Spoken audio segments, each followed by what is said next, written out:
What are the secrets to writing a best-selling book? What should you do different if you are planning on self-publishing?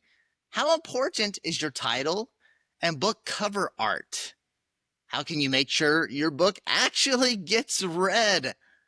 What are the marketing secrets for selling multiple copies of your book each day? And what can you do today to set up your book for long-term success? Great news! Today's special guest has the answers. If you are looking to self-publish your book, and if you want the best chances of having that book become a bestseller, and if you want to make sure your book actually makes you money, then don't miss out on this episode of the Marketing Podcast Party. Cue the music. Hey, welcome to the Marketing Podcast Party, the only marketing podcast where you and I party together while discovering big, bold, and wildly successful marketing ideas that can transform your business. I'm your host, Daniel Din. Let's get this party started. Let's go. Oh, man. This is going to be amazing. This is going to be so much fun. In today's episode, my guests and I are going to dive deep into the secrets for self-publishing a bestseller. Today's guests also helped me publish my book right here, by the way, Ideas That Influence. My book was created to help people discover even more wildly successful marketing secrets. And I share multiple examples, actually, of best-selling books and case studies inside of my book. So after today's episode, if you'd like to access even more wildly successful marketing ideas, then I want to give you a copy of my book for free. Ideas That Influence comes with this. It's an interactive box experience. So they come together, the book and the box experience, and you can get both for free. You just pay shipping and handling. To grab your copy, visit bigideasbox.com. Once again, that's bigideasbox.com for your free plus shipping copy of the Ideas That Influence book and interactive box experience. And now it's time to introduce my very special guest. Lynn is creator of the best-selling book Blueprint and founder of Bestseller Secrets. I told you were in the right place. She has worked with 26 Wall Street Journal and USA Today best-selling authors and counting. She's currently working with additional ones that we know have a good chance of hitting those lists. Lori is also the editor or ghostwriter of more than 100 books. Many of them, if you see, are behind her at the moment. Ta-da! Let's go. Including dozens of international Amazon bestsellers. So there's the Wall Street Journal bestsellers, there's the USA Today bestsellers, and then there's the Amazon bestsellers. Whew. She even edited one of Myron Golden's books, and he said, and I quote, Lynn is a genius book architect. She is also the editor of my book. She is also my editor. She's an amazing friend. She is an amazing mom, and she is an amazing person. She is also one of the happiest people I know. I'm very excited to welcome to the show the one and the only Lynn. Let's go. Lori, thank you. Thank you for everything. You are amazing. So obviously, we want to know more about you. What got you to where you are today. And like you get to work with so many amazing people. Share the journey, please, of what got you to where you are today and being able to work with some of the big names in the industry that you've been able to work with. So that's an interesting story because, as you might see from behind me, I'm a little bit obsessed with books, always been obsessed with books from the time I learned how to read. And when my family moved from New Jersey to Kentucky, I found my solace in books. Like they were my best friends. So I just hung out with books all day, every day. And then I grew up and I became a homeschool mom. And one of the homeschool mentors that I had said, make your children lovers of books. Read out loud to your children every day and then read to your grandchildren. Like just read out loud. That's the way to do it. And I was like, well, I could do that. So I have spent my entire life reading books out loud, going to the library, stacking my kids up with books, getting a little reprieve from being full-time mom by just going to the Yeah. library and having them just absorb themselves in books. And I was just kind of cruising along as a homeschool mom. And I ended up finding myself where everything came to a screeching halt. And I was facing a pretty messy divorce. And I had gone from full-time mom, volunteer, kid juggling, homeschooling to I have to figure out how to keep the lights on, the bills paid, pay the phone bill. So my first foray into the online space, because I wanted to maintain some sort of normalcy with my kids and still be available to them when they needed me, I tried learning SEO. And I was like, this is a little bit like trying to learn Russian. And and they were sending me stuff with, it felt like reading a technical manual in Russian. And I'm like, yeah, it's not working for me. But what I discovered is the people in that online marketing space, first of all, they're brainiacs, which I love. Like they're super nerds and they love helping people. And so it was because of that first event that I attended in Nashville. It was called OMG Live. It was like One Man Gang Mm. Live. It was basically for solopreneurs who wanted to learn how to do SEO. I met Myron Golden. So he Oh, gave us a copy of From the Trash Man to the Cash Man. And then, of course, he made his pitch, to work with him. And I would have loved to have worked with him then, but I had $0 and I didn't know how to, as Myron would say, make more offers. So I just kind of pursued him. He spoke at an event a few months later called Funnel Hacking Live. hmm. And I had never heard the name Russell Brunson before. And I know I had never heard it because when I wrote it in my notes, I misspelled it. And I was like, okay, that's the first mention ever of that name. That was November 2018. Wow. And I let him know I wanted to help him write his next book. Well, it wasn't until November 2019 that I started a podcast. And Yeah. my podcast coach said, you need to reach out, said to everybody that he was working with. We were the beta launch. Um, you need to reach out to Dan Henry. So I had never heard of Dan Henry. Like he's, really big in this space. He doesn't normally do interviews, but he just wrote his first book and he's willing to do a podcast tour to market his book. So everybody needs to reach out. So I reached out and I said, hey, our mutual friend said that you just wrote your first book. Congratulations. As a book editor, I know what a grueling process that can be. And he's like, wait, you're a book editor? Maybe I should hire you to edit my book. And I'm like, no, you really should. And then I did. And then Myron wrote the foreword. And then Myron showed up in my DMs going, Lori, you are a phenomenal book editor. I'm going to need to work with you in the future. I'm like, well, I've been telling you for a year. That's what I want to do. So yeah, I got to edit Dan Henry's Digital Millionaire Secrets, and then Myron Golden's Boss Moves, and then a host of other books along the way. And Dan actually put me in front of his high-level marketing or high-level mastermind group and said, each one of you needs to write a book. And if you want it to be as good as mine, you need to work with Lori and you need to give her a deposit right now. And in 15 minutes, that man generated $15,000 for me as a single mom, working from home, book editor, trying to figure out how to make ends meet. And he basically launched my career as a professional full-time book editor in 2020. So I grew that business from 0 to 6 figures based on basically one person's recommendation. Wow. There we go. You heard it there. $15,000 in 15 minutes.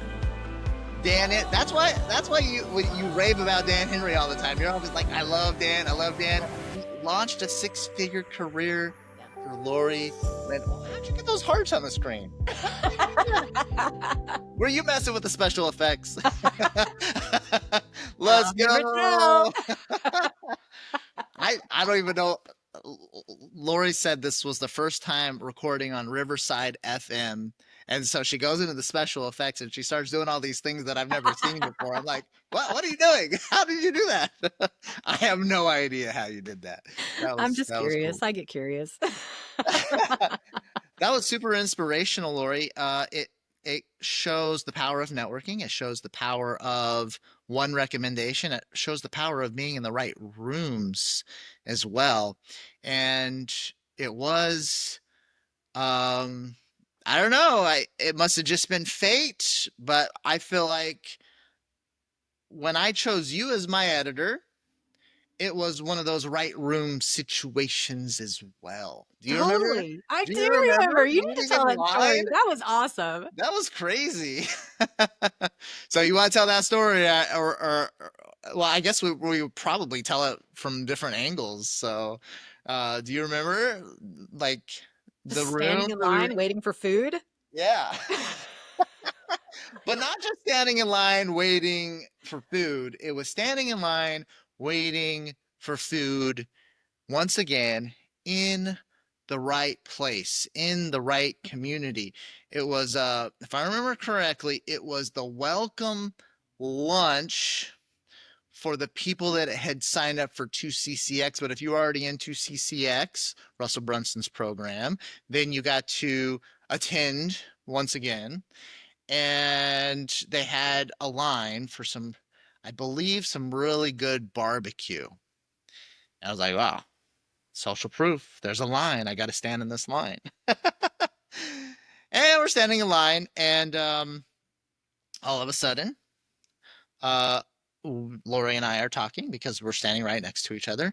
And Lori says, "Oh yeah, I edit books." And I'm like, "Oh yeah, I'm writing a book." I don't have an editor yet.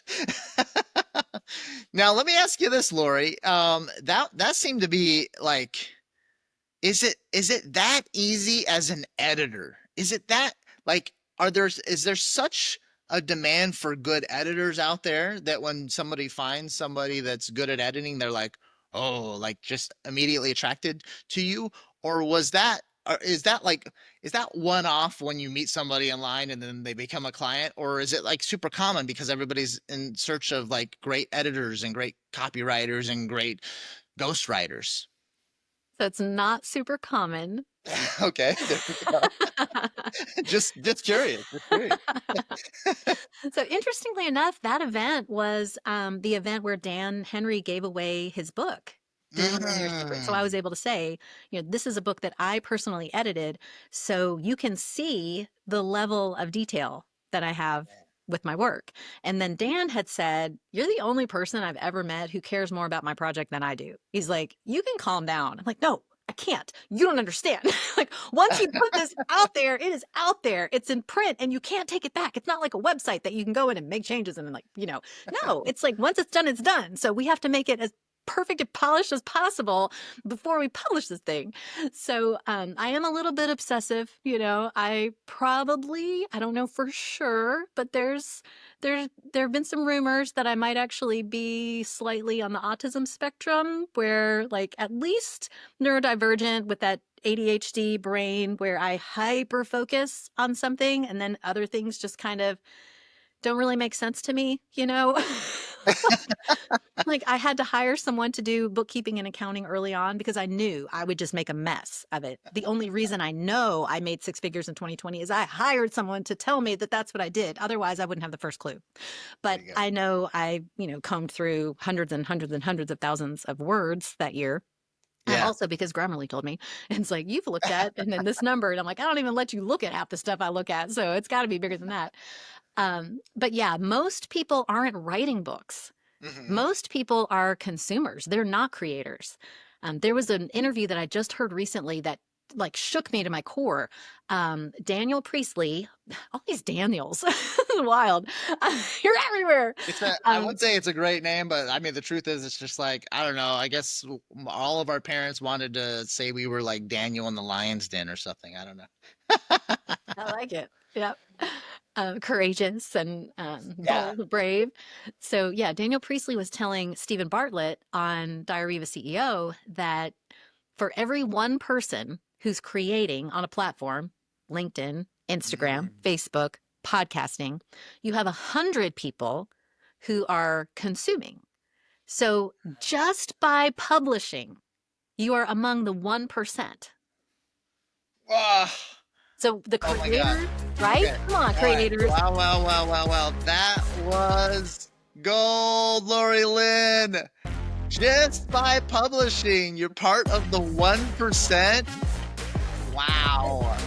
That is incredible. So repeat that one more time. You said for every one content creator, there's how many people consuming There's that another, are well, 99. So, one creator, you have 99 people who are consuming content.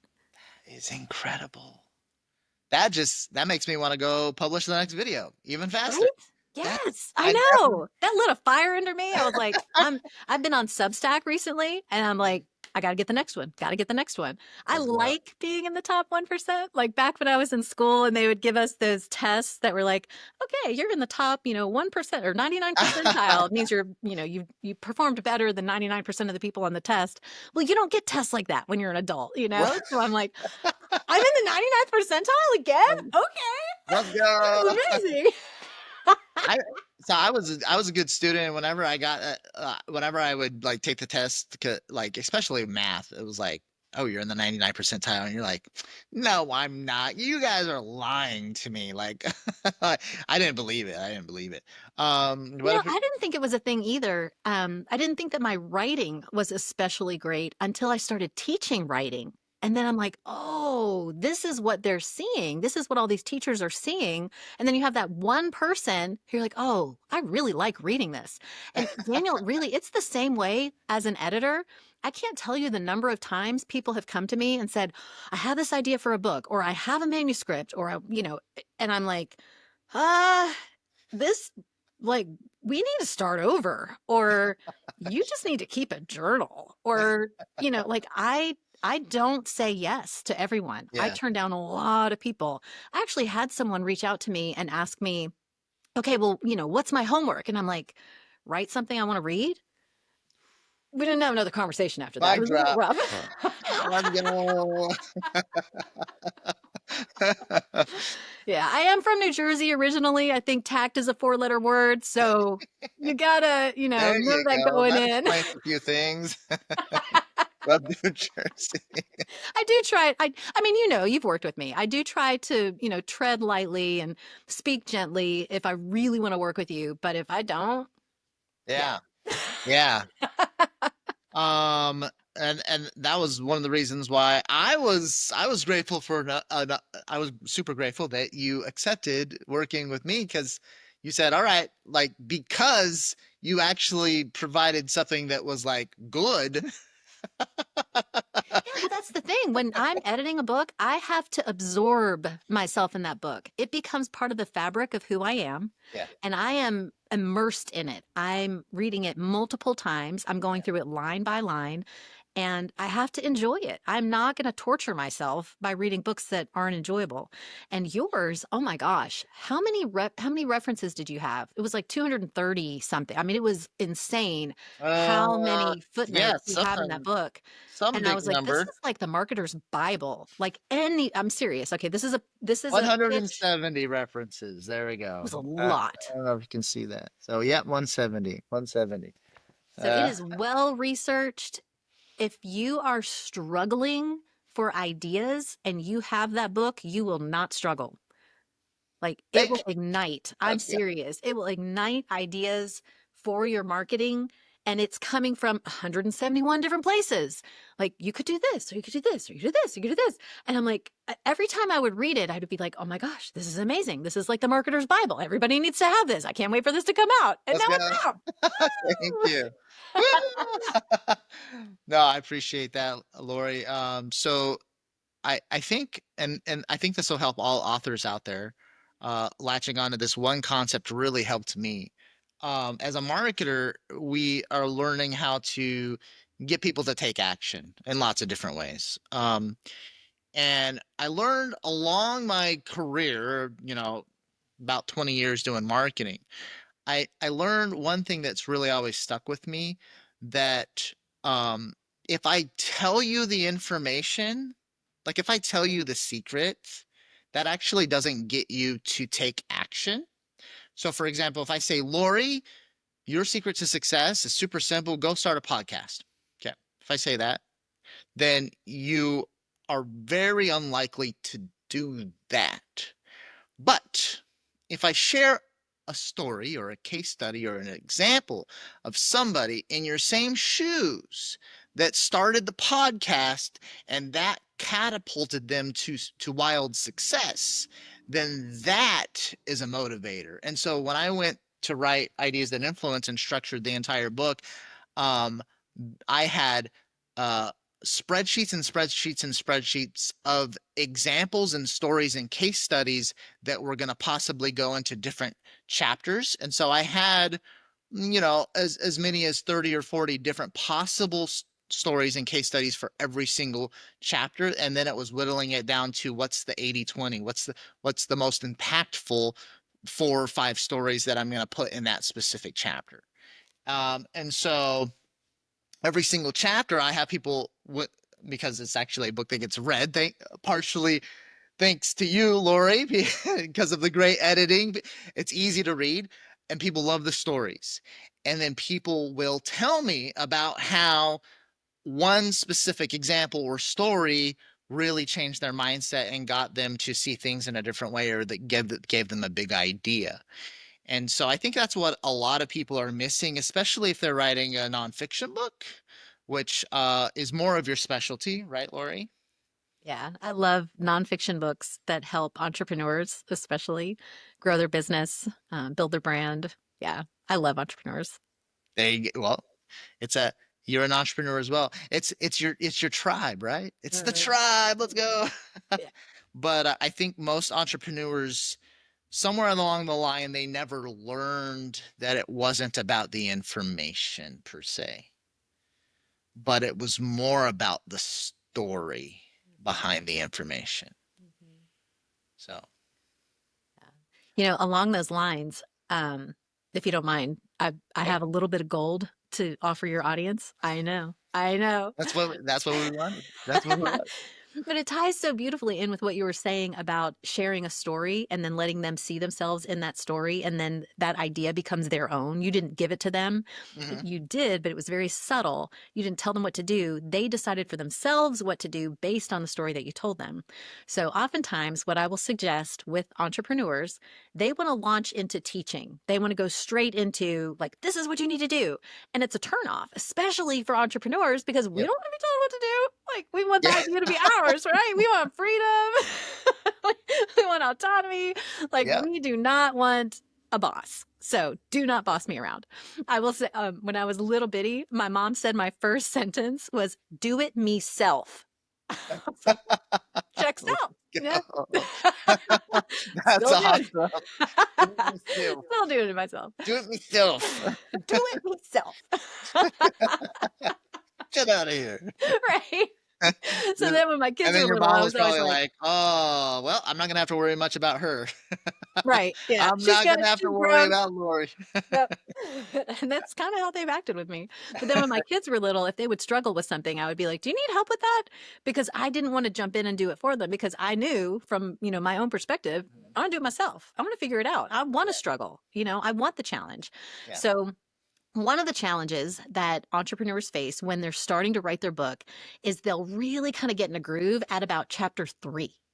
And Mm, those first couple chapters are just them telling about how they got the idea for the book and where they were, and or they're launching into teaching, and you lose your audience so fast. It mm. has to open up more like the trailer to a movie, where you just drop them into the action, and then they're like, "Whoa, what just happened? Like there's a lot of energy here, and there's a lot of emotion, and there's a lot of sensory imagery, and I feel like there's a setting and there are characters, and what the heck? Like it is nonfiction, but we use a lot of the creative elements of fiction to craft an opening story. So if in that opening story the reader can see themselves and they feel seen and they feel heard and they feel understood, then you've hooked them and Yeah. they want to know, okay, who are you? Like how do you know all of this about me? How did you get in my head? How are you reading my mail?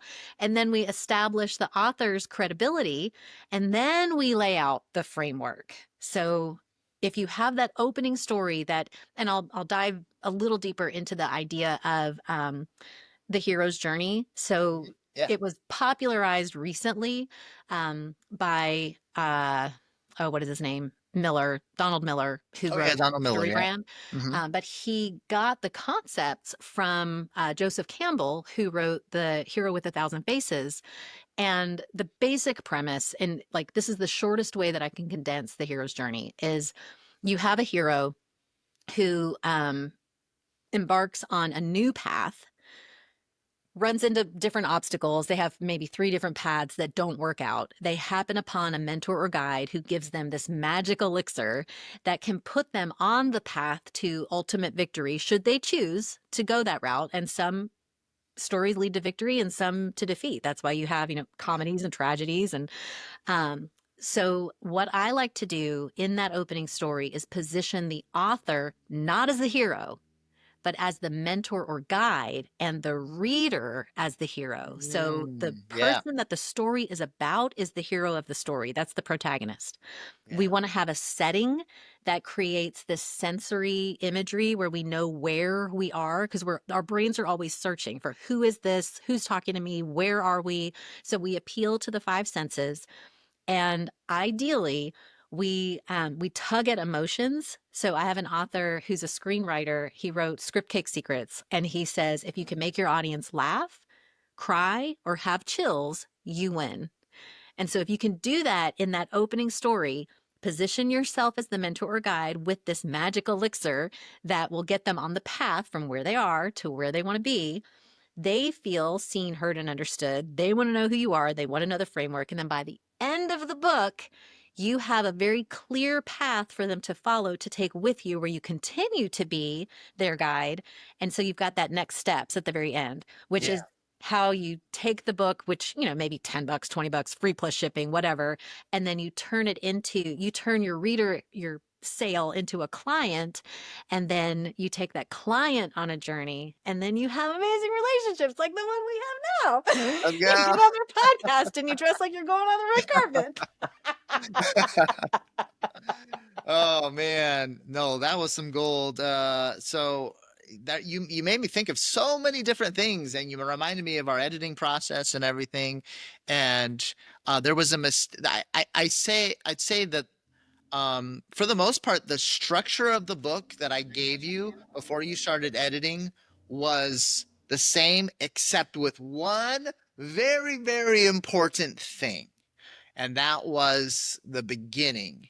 And I don't know if you remember, but I had a completely different opening introduction. It wasn't the first chapter, it was a different introduction.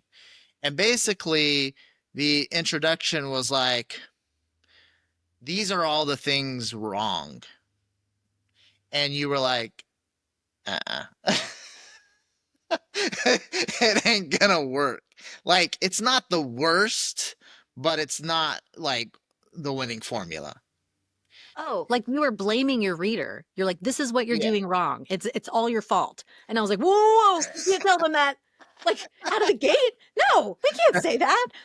And I remember pulling a quote from Jim Edwards, who wrote Copywriting Secrets. And I'm Yeah. pointing back here because I'm like, all these books are back here. So Yeah. they're Yeah. in Yeah. my brain, but they're also behind me. And yeah, his thing is like, in marketing, you It's never never, their fault. Yeah. never tell them it's their fault. Never their fault. You tell them And I they was are like, not alone and it is not their fault. And if you have that lens and you look at marketing everywhere, you'll see it all the time. You are not alone and it is not your fault. yeah. Yeah. And then like you were like, no, we can't do that. We got to start with the cookie story. And so we started with the cookie story where I helped my she was like, I think 8 at the time, Your 9. daughter? She was 8 or 9, and helped her door-to-door sales with her cookies. And to complete strangers, she was getting 3 out of 4 strangers to buy from her. And it wasn't just because she was selling cookies, it was the process she took people through.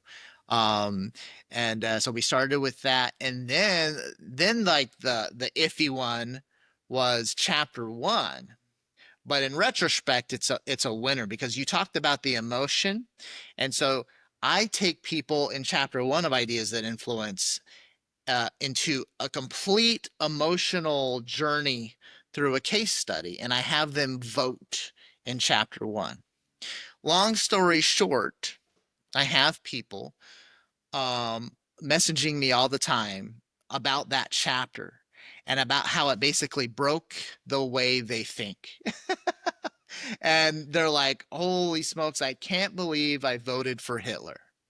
Like, now, if you don't know what I'm talking about, you're gonna have to read Now chapter you gotta 1. read the book. You gotta read the book. You gotta read the book. And they're like, holy smokes, I can't believe I voted for Hitler. And so instead of telling the reader the way you are thinking about marketing and your messaging is wrong, that chapter served to break their paradigm through a basically a social experiment. I have the reader take the social experiment. Most of the readers end up voting for Hitler in the social experiment. Long story, well, lots of people don't know that Hitler actually ran for president. So anyway, so now you know. Most people don't know that Hitler did run for president. He um, almost won, and then he took over. That is it. I share the details of that in the book. But the case study and the social experiment, it breaks people's paradigm. So this is a perfect example of, once again, having a story or example or a case study, or in this case, a social experiment, do the work of shifting people's beliefs. And then that gets them to change, to take action because of basically the story, Mhm. Well, right? you activated your reader right out of the gate. Yeah. Like, kudos to you for not just dumping a lot of information on them and like you captured their emotion. You let them see themselves as the like the salesperson who needs some help, a little guide to come along and be like, actually, if you do it like this, you'll get better results. And then you get them to do something. You get them to vote. You get them to put themselves in the situation and create or perform an action. So Yeah. you activate them straight out of the gate. And anyone who's been activated and shaken a little and their whole paradigm shifts, like they're going to read the rest of the book. Yeah. Exactly. And the purpose And of the introduction is to get them to read chapter 1. And the purpose of chapter 1 is to get them to read chapter 2. And I don't think people go into it thinking like that. Some marketers do because they know that a heading for an email is to just get them to open the email. And right. then the email is just to get them to take action on the next step, like the call to action at the end. So I would say I have a better organizational structure typically from entrepreneurs or marketers rather. I Yeah. typically have better organizational structure from marketers than I do um, other entrepreneurs or when I'm working with someone who doesn't have a business to back up their Mm, book. yeah. There you go. There you go. Um, yeah, it's hook story offer. So Russell Brunson teaches that all the time. We every single time we go to FHL, we have to learn about hook story offer, right? Isn't that right, Lori? It is hook But story offer, hook story offer. If you hey, don't get it, hook story offer. there you go. Hook story offer. It has to be hook story offer because um people think that the solution is delivered as the solution is the solution, but the solution delivered as the solution rarely sells. Yeah. And so if my nonfiction book delivers you the solution without hook story offer, then it's not going to become a bestseller. And we're about to jump into some secrets because Lori has More tons of secrets. secrets on self-publishing, on how to structure these bestsellers. But Lori, people might be wondering. They might be wondering, what's the purpose of our get up for the day? Why you dressed like that? Why are you dressed like this? Well, what does this have to do with writing a bestseller and self-publishing? So, Lori, this was your idea, and I think we executed it beautifully. Oh, I think so So too. what's the purpose of today's party gear? Well, if you become a best-selling author, obviously we want to roll out the red carpet for you and celebrate you like nobody's business. So I'm putting on my little tiara, my fancy jewelry, Let's and we got the go. contrast with the shiny suit and the red. So yeah, like I mean, red carpet treatment for best-selling authors to celebrate that success because we know that's just the beginning. That is Yeah. just the beginning. Oh, and Daniel, I had this revelation recently. This morning, I was thinking about it. So, as soon as you write a book, what you're saying is you are open for business. So, I was looking at the houses in my neighborhood, and they're just little, quiet, tiny houses. Everybody's keeping to themselves. But then you happen upon a business, and you're like, oh, what's that? What do they sell? Do I need that? And then all of a sudden, you realize there's an open door. They are open for business. Same with entrepreneurs who write books. They're just quietly tucked away, Mm. hiding behind, their cute little house in their little neighborhood until all of a sudden they write a book and they're like, whoa, this person's open for business. I was talking to an author last night. She wrote a book called From Food Stamps to Fortunes. Her name's Yvonne Delos. And she said, I can't tell you how many people have reached out to me to come and speak. She, in her industry, she just got invited to be the keynote speaker among all of these medical professionals because she wrote a book. Let's go. Girlfriend's open for business. I'm like, you need the tiara. There you go. Fancy Oh, I clothes, and we got to see. The celebrate tiara, you. the tiara is it's the rite of passage, right? It's Right? so my book is my hat, is basically so it's like all the business owners they're walking around and some of them don't have a hat and some of them have a hat, right? Oops, my book's upside down. It's upside down. There we go. So there we It's a go. good hook. So it's like there we go. Look at me. Because people respect, right? People respect the amount of effort that goes into a well-written and structured book and one that has social proof because let's be honest, I could self-publish something that I threw into ChatGPT really fast, right? Should we talk about ChatGPT for a second and the dangers of what that could potentially do to your brand? If that, well, I mean, it's not the tool. The tool isn't bad, but it's the use of the tool in the wrong way that could actually be like, hey, I'm open for business. And then everybody's like, come on, that was a bait and switch right there. Right?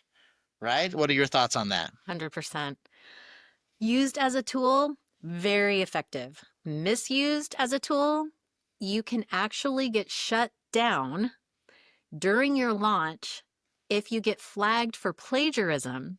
And because ChatGPT is pulling from all sorts of sources all over the place, if you try to create something that is not original and you don't check it for plagiarism, you could try to upload it and have Amazon completely shut it down in the middle of your launch.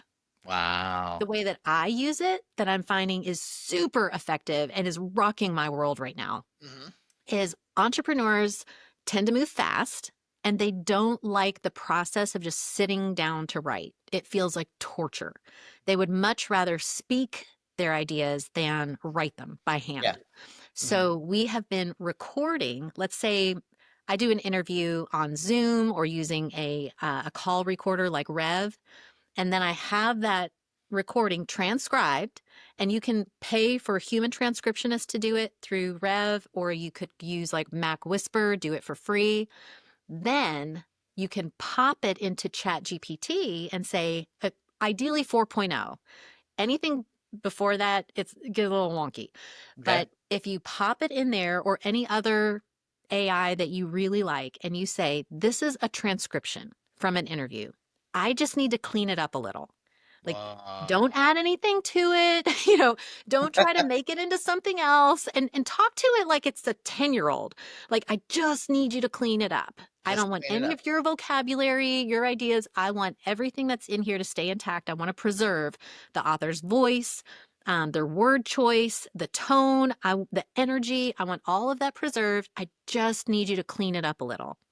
Then, and Daniel, you gave me this tool or told me about this tool, and I bet you I have used it every day since, pretty close to every day since. It's a good tool. And you know which one I'm going to say. Which Yeah. one is it? Yeah. It's the speaker, it's the whatever, the voice speaker one. I know Yep. that I go to the website all the time, but I forget what it's called. It's called Natural Reader. That's right. So if you go to Naturally. naturalreaders.com, this is gold, you guys. Like, if you're not writing this down, I don't know what you're doing. Naturalreaders.com. And the app is called Natural Reader. So you can take any text, a web page, a document, and it will read to you. So then you can listen back through it and then decide, like, do I want this to go in a book? And here's a really good tip. If you're listening to it and you're getting distracted by your own content, Yeah, you're bored, you're thinking about something else, you're like, wait, what did I just say? That doesn't go in the book. Because if exactly. you're distracted, your audience is going to be distracted. So you want the stuff where you lean in and you're like, dang, that's good. Ooh, that's good. Then you put that in All there. right, hold up, hold up, hold up. That was awesome. Let's go. Mind blown, Lori Lynn. So I 100% get exactly what you're saying because I did it as well. I would throw my words into natural readers. Naturalreaders.com, I think, is the website. And then I would have the free voice, which is a nice lady's voice. But it's the free option. I would have that voice read to me what I wrote. And there's only two options. One is, wow, that sounded really good with the lady's robot voice. Or two, that was boring. Those are the only two options. Yep. Boring, or it sounded really good with the lady's robot voice. Yep. If it sounds really good with the lady's robot voice with your content, then it stays. If it sounds boring, it's got to be fixed. 100%. Oh, and a little tip on the free voices. So now they have all of these options for like premium voices. I found a voice that I really like. Her name's Nikki, and I pinned her to the top. I have the Natural Reader's Chrome extension. So all I have to do now is hit the play button in my Chrome extension. And if they start to get me to listen to a premium voice so that they can get me to pay monthly for it, I'm like, I'm good with Nikki. Because I actually prefer her voice over the premium ones. Oh, So I nice. tell people about it, and you can pay for it if you want. But I love that because I have authors who are like writing on Substack. Yeah. And if the option is available to hit play and listen to it, I'll do that. But if not, I'm popping that thing into Natural Readers and I'm having it read to me while I'm driving so I can get Yeah. more done because I've got that ADHD brain that's like always on fire and ready to go. So Natural Readers, man. Michelle Cunningham, who wrote Do It Anyway, Girl, which My has girl, made yeah. her millions and millions of dollars. She is now writing her second book, and she had some things that happened in between. So the first book she wrote in a weekend. She had heard Oh, that you needed 25,000 words to have a book of 200 pages, which is mostly true. mhm. She sat down to write and discovered that she could write 1,000 words in an hour. And she's like, I just need 25 hours and I can write a book. And then she's like, this coming weekend has 25 hours in it. So what if I just go to a hotel and I just crank out a book in a weekend and then I'm not dragging it out over time and I won't forget what I wrote in the beginning and then mess up and have my audience frustrated with me. And then the kids won't really miss me because, I'm not devoting all this time, attention, energy to a book. I'm just going to do it in a weekend. She did. She wrote her, there you go. Isn't she beautiful? I love that woman. I do. I adore her. My authors, if you don't know who your ideal client is, pick an author. They're amazing. Authors are amazing. Oh This is, yeah, and did she's you ever got get this? little extra marketing in Special, there, yeah. and it's It came, pretty. and well, at least when I ordered my copy, it came in a pink envelope. And Mhm. and so and I know this distracts from the example that you're saying, but it was really, really smart. Because it's a shiny hot pink envelope that it came in. And it comes in the mail, and my youngest daughter Maya, she goes to grab it, and she's like, "What is it? What is it? Can I have the package? Can I have?" Yeah, I'm like, "Whoa!" Aw. Like that was smart. That was smart. Cause what was that, like 15 extra cents to get the special envelope? So smart, smart, so smart. Mhm. Sorry. Continue with what you were saying. So she goes to write her next book, which is called You Are $1 Million Brand. She starts it, she gets almost to the end, and then life happens. And because she didn't write that one in a weekend, she has to come back to it months later. And she's like, I Mm. forgot what I wrote. I'm like, girl, put it into natural readers. Oh, there you go. Just listen to it as you go. And she did. And guess what? She finished her book and now we're There you editing. go. Woo!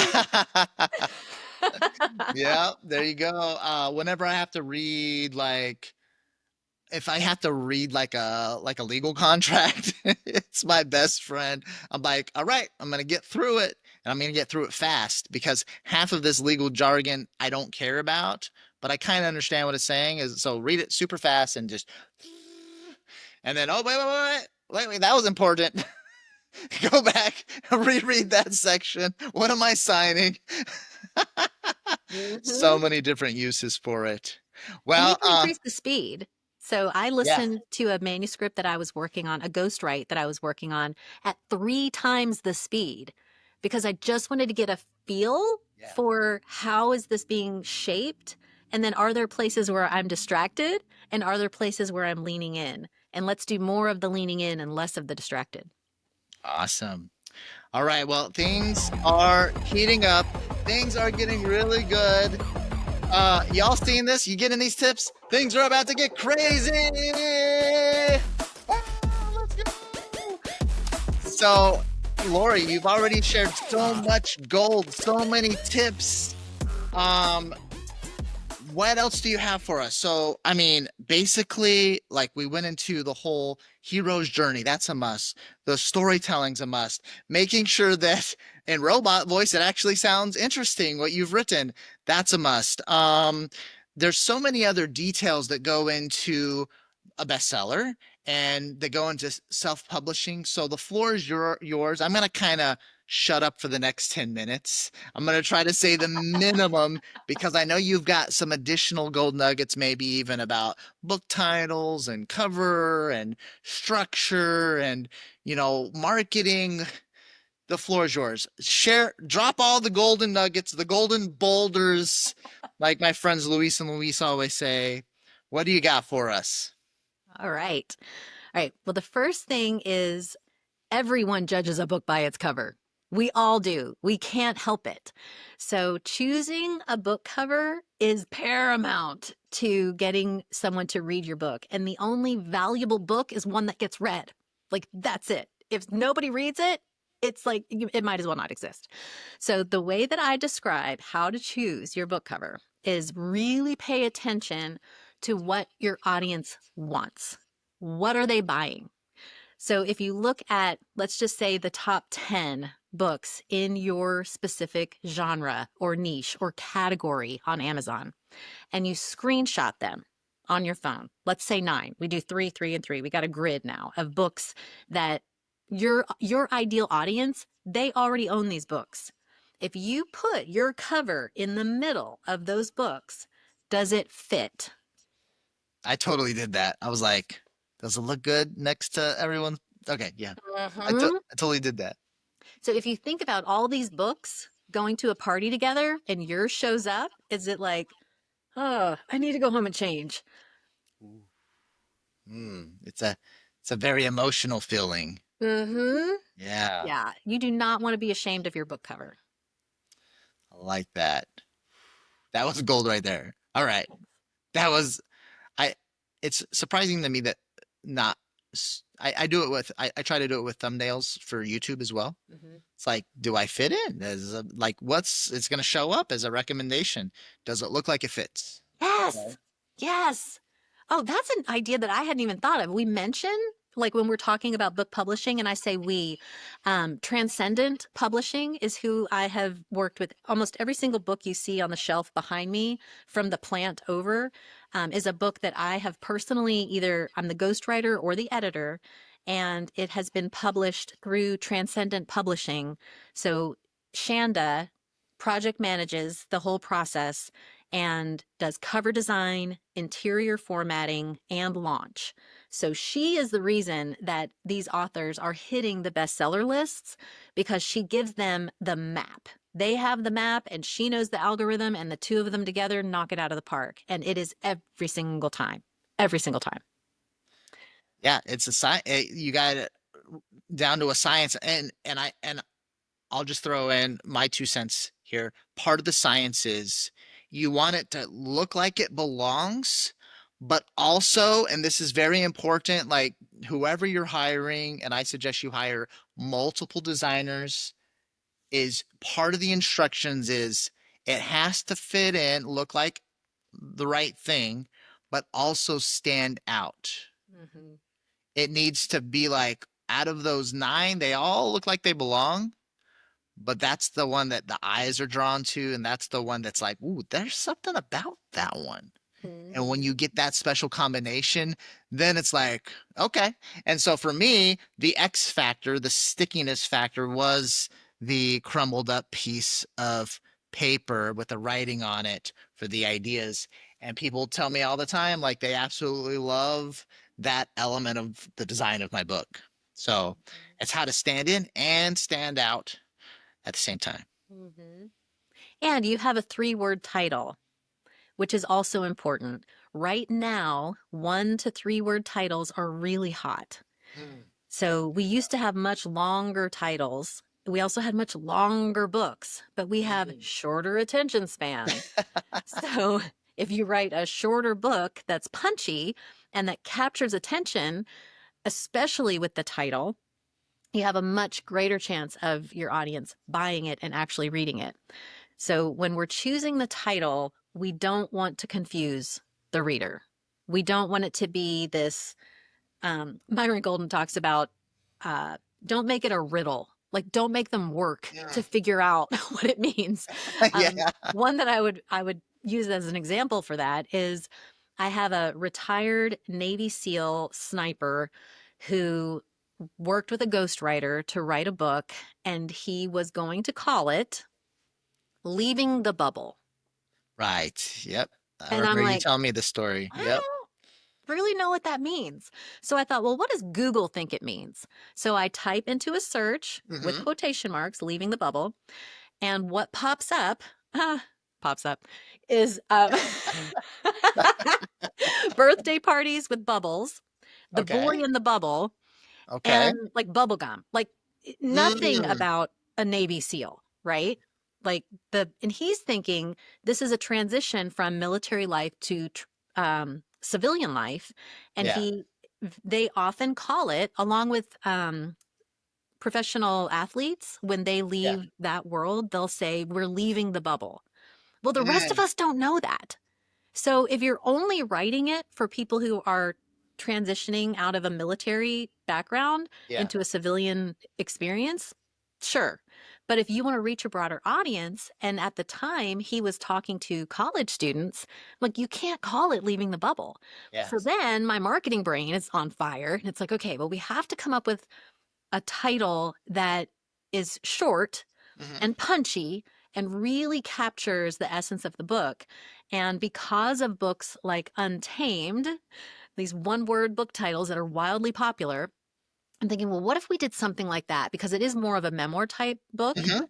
And he tells a story in the book where he has this horrific biking accident. He's on a bicycle and he rips like half of his body, and it's just raw, and he's in so much pain. And it's the first time that he actually gets in touch with his emotions.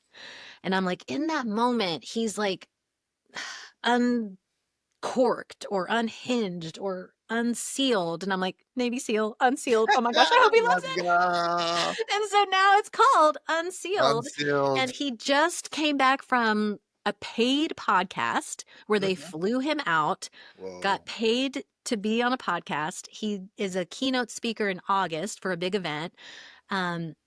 His book is now being optioned as a Netflix series. He's talking to screenwriters. Like, it's incredible. And I told him when we first started working together, I'm like, "You are going to be on a plane and people are gonna recognize you and want your autograph." And do you know that happened just a couple months ago? He's like, "Lori, Oh, let's I did not go. believe you when you said it, but it happened. It's true." So, yeah. And I will Oh, say man. the difference between traditional publishing and self-publishing in his case in particular is when someone came to him to option his work for the screen or for film, Mhm.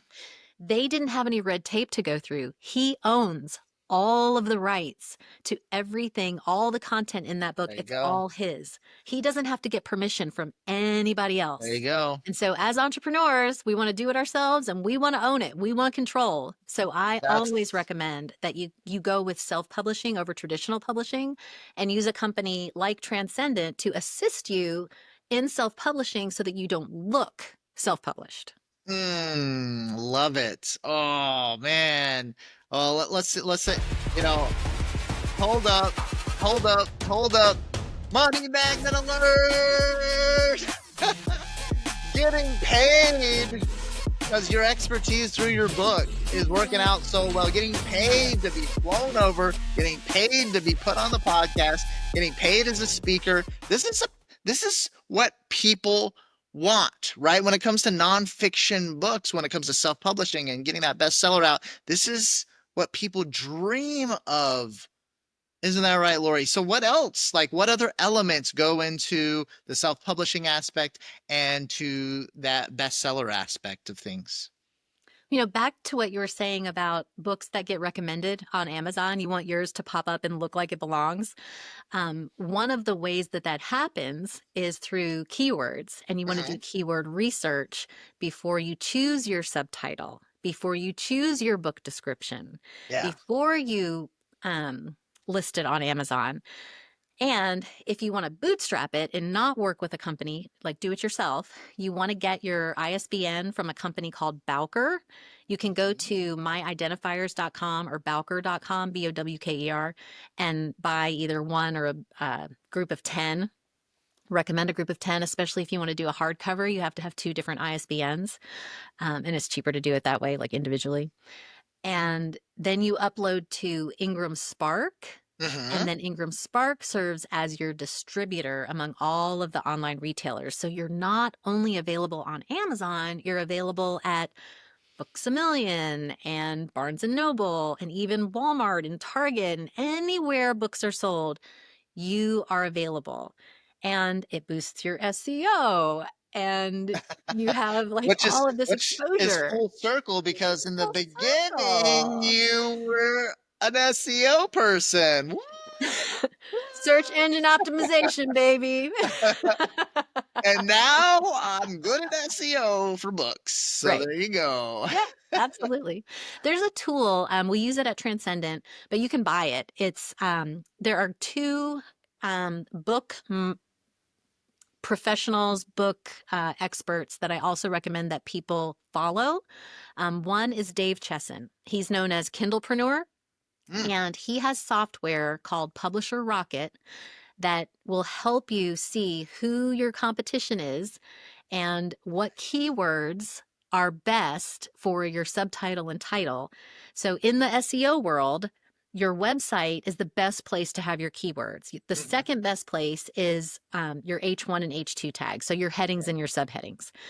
Same with Amazon. It's your title, your subtitle, and then your description. Yep. But you don't know what the best keywords are unless you research, and you could do all the research yourself, or you could use software like Publisher Rocket.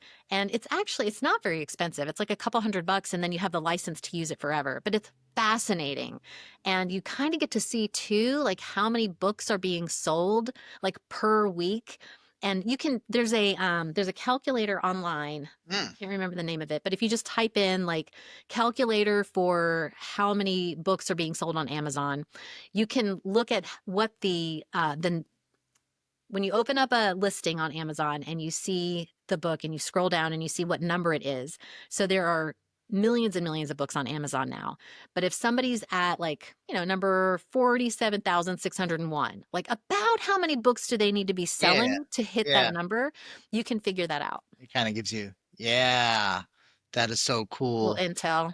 And then so I was talking about this earlier today on one of our mentoring groups. Um, the secrets of the 1%. Now, we talked about the 1% already on this podcast. The 1% of you already reached the 1% if you're producing content, if you're a content creator, Mhm. because 99 other people are only consuming, they're not producing the content. But then there's the 1% of the 1%. So becoming, in this case, the 1% of the content producers.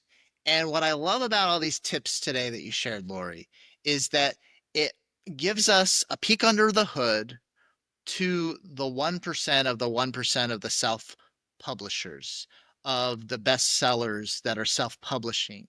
And what I was saying on the group call today, in the mentoring group, was basically um, by listening to podcasts, by consuming content, by reading books, by taking the right courses and being a true student of on-demand learning, only reading that book when it makes sense to move the needle in your business, only taking that course, only listening to that podcast when it makes sense for you to take action. When you do that, you start to learn the 1% of tips that the top 1% of people are doing. And I feel like that's really what you've done on today's episode today, Lori. So thank you so much. This was pure gold. How I know people want to get in touch with you, they want to pick your brain even more. They want to send you buckets of money uh, for Okay. your services. Let's go, buckets of money. Let's yes, I yes. need a I bucket like of money emoji, like buckets of money. Yes. Well, yeah. Go back to the money is falling from the effects. sky. So, how can people get a hold of you, Lori? Um, Easiest way is probably through bossauthors.com. So I have a school group every single Wednesday. I show up live and I answer questions just like this for an hour, hour and a half. I do a little training. I get people to write and to say whatever their intentions are for the week. And then when we come back the next week, we say, you know, what we did and what we didn't do, and we hold each other accountable and we celebrate wins. Um, so I do you have 60 seconds? Yeah. I Yeah. have I would love to finish a thought. So I had said there were two people to follow in the book marketing world. And then but you're the Well, I'm first the one. first, right? Of And then course. they're second and third. Right. So Dave Jessen, Kindlepreneur, he's got great videos on YouTube. I don't have any videos on YouTube. I will, thanks to Daniel's encouragement. Let's go. But yeah, fabulous videos on YouTube and great software for authors, self-published authors. The other person that I have gotten invaluable, and I mean absolutely invaluable book marketing advice from is someone who has worked with multiple New York Times bestselling authors, happens to be a family friend. Um, his name is Tim Grawl and he owns booklaunch.com. Mm, So his three-tiered approach, everything else like is just a little trickle, but these are the three like giant buckets of money coming in, you know, book sales. let's go. The first one is you've got to have an email list. You have got to have an email list. The second one is get on podcasts. Hello, relevant podcasts for the win. And then the other one was doing quarterly sales with services like a BookBub. So BookBub is actually finding the people who are readers, first of all, and secondly, want books that are in their specific niche, their genre, their category that they love. And then if you run a sale, BookBub and sites like it will let those readers know, hey, there's a book available. It just launched. Get it right now. Or there's a book on, or did I say book that just launched? Either just launched or just on sale. Get it right now. And then you get these new readers coming in. And the lifeblood, I cannot emphasize this enough, but the lifeblood of ongoing sales is reviews. Give away your book to get a review. Give away an ebook for a review. Do the launch, get a review. You guys, if you don't hear anything else besides, you know, grow an email list, don't be embarrassed by your book cover. There's so many great things to remember. There's too many But secrets. We're at like yeah, secret number 13 right now. right, I know. But I want to leave your audience with you. Write reviews for the authors that you love, for the books that you love, and ask for reviews from your readers. It is a total game changer. And for this podcast, you guys, if you love this podcast, write a freaking review. Let's Write a go. review. So yeah, Oh, I had to wrap that up. My brain was like, wait, you said something and then you didn't get to close the loop.